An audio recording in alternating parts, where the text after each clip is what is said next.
முருங்கைக்காய்,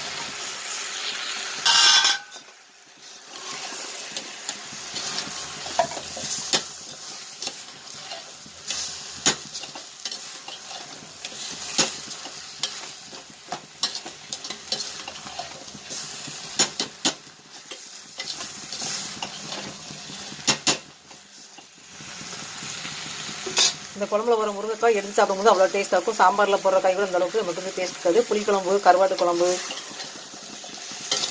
இந்த வெந்தய குழம்பு, பூண்டு குழம்பு, இந்த மாதிரி குழம்புலலாம் முருங்கைக்காய் போடுற டேஸ்ட் நல்லாயிருக்கும்.